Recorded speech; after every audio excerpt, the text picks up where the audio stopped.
It was meant to be just another turn of the wheel, another predictable evening settling in. Our routine had become a well-worn path, so familiar I rarely paused to consider it. Every night, after the clatter of dinner dishes faded, we'd retreat into our separate, comfortable corners. Sarah would curl up with a book in the soft glow of the living room lamp, while I'd lose myself in a screen. Or sometimes, we'd simply drift through conversation about the day's quiet currents. But this night, the air felt different. It began innocuously enough. The sun bled its last colors from the sky, and twilight wrapped the house in its usual calm embrace. I'd just wiped down the counters, and Sarah was already on the sofa, her fingers tracing the edges of a page. Her auburn hair was loose, a warm cascade around her shoulders, and a faint private smile played on her lips as she sank into the story. I watched her for a moment, a quiet wave of affection washing over me, even after all these years. A decade woven together, and though the world outside had shifted and roared, there was an undeniable solace in the rhythm we'd built. After a while, I joined her, settling beside her on the cushions, careful not to break the spell of her reading. We didn't need a constant stream of words. It was a silent understanding, a form of intimacy honed over years of shared space. Yet tonight, the silence felt charged. I sensed a subtle tension radiating from her, a tremor beneath the surface composure.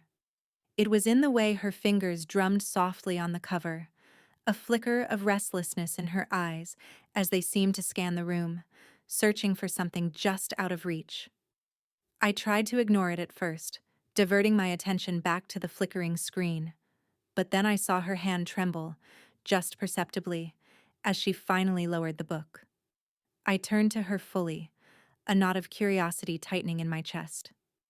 "Hey, are you all right?" She met my gaze, a fleeting shadow of uncertainty crossing her features before the familiar smile returned. "Yeah, just tired," she murmured. It was her standard reply, the one I'd heard countless times. But tonight, it felt like a carefully constructed wall. I knew, with a sudden, sharp certainty, that there was something more beneath the surface, a truth she was holding back. "Sarah, please, talk to me," I said, my voice softening. I reached out, my hand finding hers, a gentle anchor. She hesitated, a slight catch in her breath, as if weighing the cost of opening up. Then, with a deep sigh that seemed to carry the weight of unspoken burdens, she began. "I've been doing a lot of thinking," she said, her voice barely a whisper. "Thinking about us, about where we are." The words hung heavy in the quiet room, and my chest constricted. I'd known things hadn't been sparkling, a dullness had crept in, but I hadn't imagined it was anything this profound. "What do you mean?" She shifted, pulling her hand gently from mine, her gaze fixed on some point beyond me. "I think we've become too comfortable in our routine," she confessed, her voice trembling now. "We've allowed the sheer sameness of it all to become our entire world. We're just going through the motions, aren't we? Not truly living anymore." Her voice cracked slightly. "And I miss something. I miss feeling alive." The raw vulnerability in her confession struck me, and for the first time in what felt like an age, a wave of guilt washed over me. I had been so absorbed in my own quiet existence, my own small distractions, that I hadn't seen how far apart we'd drifted. "What does feeling alive mean to you?" I asked, needing to understand the depth of her yearning.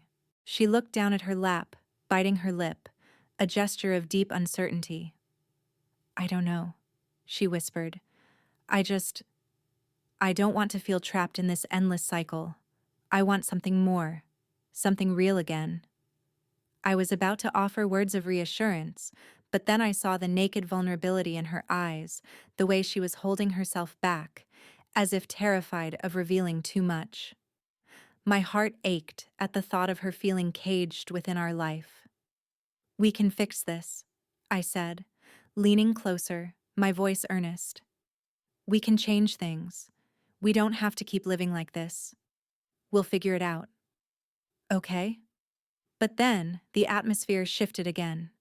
In that charged moment, the quiet between us became thick with an intensity I hadn't anticipated. Sarah's eyes locked onto mine, and there was something raw, something almost electric in her gaze that sent my pulse quickening. She leaned in, just a fraction, and I felt the palpable weight of her presence beside me. I don't know if we can fix it just by talking, she whispered, her voice husky. Maybe. Maybe it's time to do something drastic. Her words landed like a physical blow. Drastic? What did she mean?